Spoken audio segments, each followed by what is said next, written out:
कैसे देख रहे हैं जो बयान है उसको, कैसे देख रहे हैं? छूट जाएगा। हम आधा आधा करके दे देंगे जवाब। सुनिए ना, आधा आधा आप जिनका फिर एक दूसरे में आधा बट जाइए, आधा का जवाब। आनंद मोहन से बातचीत करते हैं, क्या कुछ मनोज झा के बयान को देखते हैं और क्या कुछ कह रहे हैं। जो बयान, मैं किसी व्यक्ति के बयान पर प्रतिक्रिया देने के लिए खड़ा नहीं हुआ हूँ। बातें लोकतंत्र की सबसे बड़ी, लोकतंत्र के सबसे बड़े मंदिर में कोई व्यक्ति या कोई सांसद चुने हुए,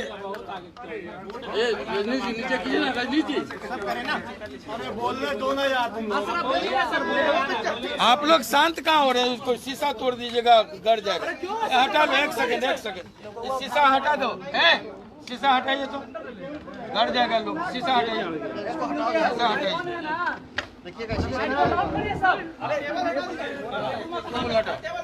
उसको मोटरसाइकिल को कहीं हटाने, तुम लोगों को न समझोगे।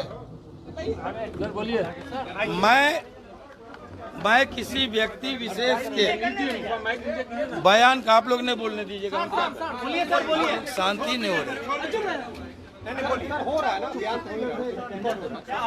मैं किसी व्यक्ति विशेष के बयान का जवाब देने के लिए खड़ा नहीं हुआ। दुर्भाग्यपूर्ण ये हुआ है कि लोकतंत्र के सबसे बड़े मंदिर में हाल के दिनों में दो घटनाएं हुई। हमारे पुरखों ने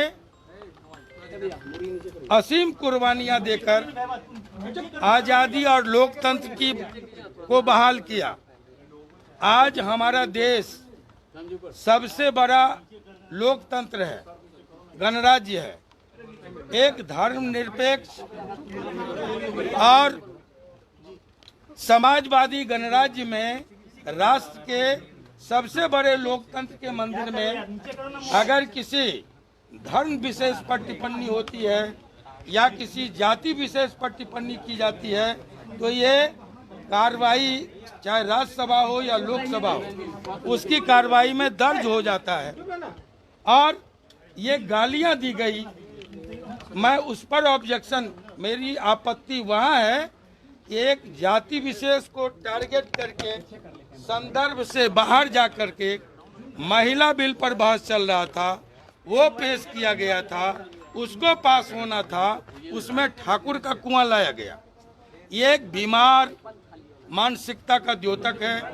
ये पूर्वाग्रह से ग्रसित व्यक्ति का कि संकीर्ण मानसिकता का परिचायक है और मैं उसके खिलाफ खड़ा हुआ। चाहे वो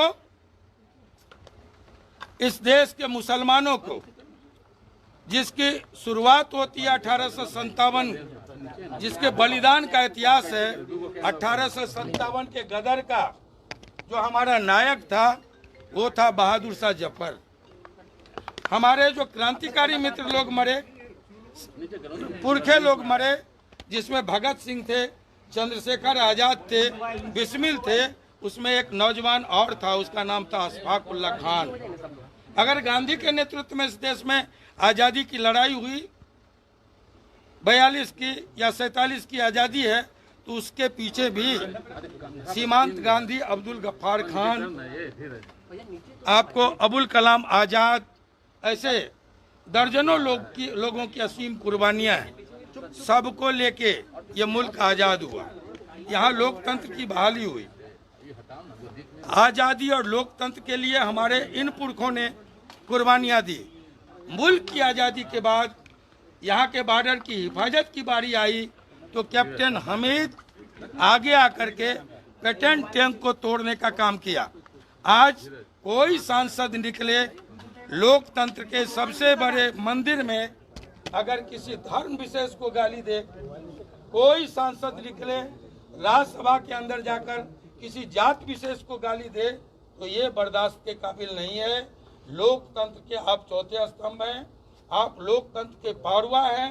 आपकी भी जिम्मेवारी बनती है कि जात विशेष को गाली दिया जाए, उसको टारगेट किया जाए, या धर्म विशेष को कटुआ आतंकवादी कहा जाए, या ठाकुर देके कि ठाकुर को मारो, अपने अंदर के ठाकुर को मारो, ये बार बार दोहराना ये कतई बर्दाश्त के लायक नहीं है। और इसको कोई भी लोकतंत्र के मूल्यों में यकीन करने वाला कोई व्यक्ति कभी बर्दाश्त नहीं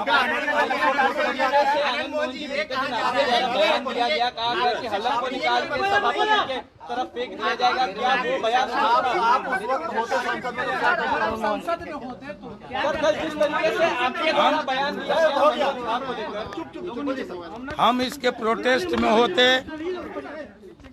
महिला बिल पर हमारे मार्शल आर्ट का इतिहास है।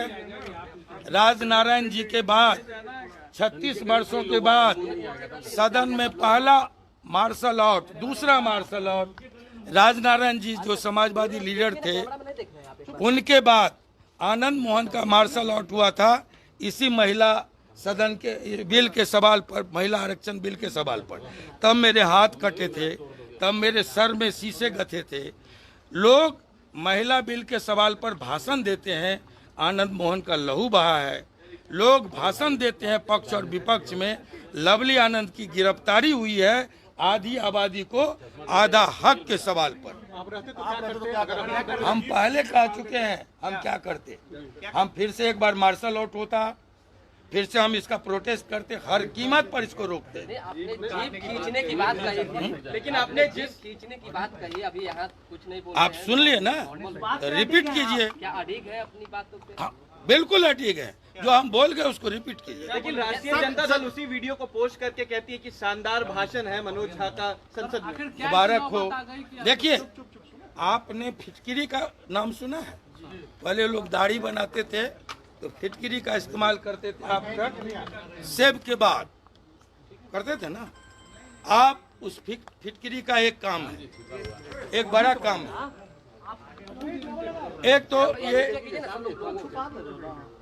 कीटाणुनाशक है, और दूसरा काम क्या है कि 1 टन, 1 क्विंटल, आप 1 ड्रम दूध ले लीजिए, 1 ढेला फिटकिरी उसमें डाल दीजिए, दूध फट जाएगा, जमने ही नहीं देगा। तो मैं आपको बोलूं कि एक फिटकिरी झा है, वो नहीं चाहता है कि इस देश, इस प्रदेश में जो मार्शल कौमें हैं, जो कृषक जातियां हैं, वो इकट्ठा हो। एजेंट बन के पार्टियों में बैठे हुए हैं ऐसे लोग। और किसके होंगे? जिनका केंद्र में सरकार है उनके एजेंट हैं। इनके बड़े पिताजी का, मैं इनके बड़े पिताजी की कहानी जानता हूं। आप नहीं जानते हैं तो जान लीजिए। बहुत बड़े सोशलिस्ट थे, प्रखर समाजवादी बनने का चोगा ओढ़े हुए थे। जीते समाजवादी पार्टी से, सोशलिस्ट पार्टी जो होंगे। और जैसे ही कांग्रेस की चलती आई, सरकार बनी, समाजवादी चोला को उतार के फेंक के बल्कि कहिए, और कांग्रेस में जाके मंत्री हो गए। ऐसे लोग जब लगेगा, आरजेडी आज इस बात को नहीं समझ रही है, हम उनके शीर्ष नेतृत्व को समझाने का हम कोशिश कर रहे हैं। ऐसे लोग तभी तक हैं, न इसके पहले थे और न इसके बाद रहेंगे। ऐसे लोग तभी तक होंगे जब तक आरजेडी अस्तित्व में होगी। जैसे लगेगा कि कमजोर हो गया, सबसे पहले ये भाजपा के गोद में जाके समर्थन कर रही है, समर्थन के लिए उस वक्त बात को सुन लिया, उसी का जवाब। सर उस वक्त भी राज्यसभा में कई ऐसे नेता होंगे जो उस बिरादरी से आते होंगे, सबने चुप्पी की। मैं बिरादरी का सवाल आपके जहन में है, क्यों आखिर ये मामला उठाया? आप सुन लीजिए।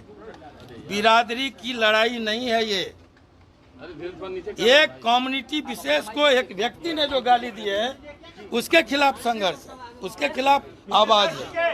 आपको हमने कहा धर्म को टारगेट करके एक व्यक्ति को गाली नहीं दी गई, एक धर्म को टारगेट किया गया, जिसका शानदार बलिदान का इतिहास है 1857 से लेके 1942 तक। और आज़ादी के बाद हमारे बॉर्डर की हिफाजत के लिए कैप्टन हमीद बन के, अगर आप उस पर उंगली उठाइएगा, उसकी राष्ट्रभक्ति पर उंगली उठाइएगा, तब भी आनंद मोहन बोलेंगे।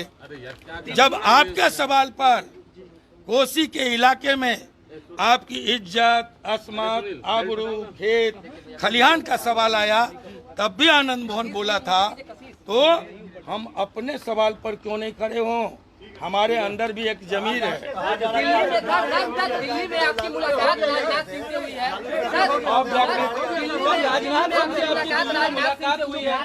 राजनाथ सिंह से आपकी मुलाकात हुई है दिल्ली में, ये कोई नाराजगी नहीं है, कोई नाराजगी नहीं है। आप मुलाकात करने गए थे? अब आप सब आप लोग क्रिएट कीजिए। लालू जी का, नीतीश जी का झगड़ा हो गया, आनंद मोहन मिलने चले गए, आनंद मोहन की गाड़ी जाने नहीं दी, सब क्रिएट कीजिए। सब के जवाब के लिए हम नहीं है। राजनाथ सिंह से मुलाकात पर ये अव्याकृत सुनिए, ये बुद्ध ने कहा, महात्मा बुद्ध ने, कि कुछ प्रश्न होते हैं जिसके जवाब दिए जाते हैं, कुछ प्रश्न ऐसे होते हैं जिसको अव्याकृत करके और रद्दी के टोकरी में फेंक दीजिए। आपके इन प्रश्नों को मैं खारिज करता हूँ।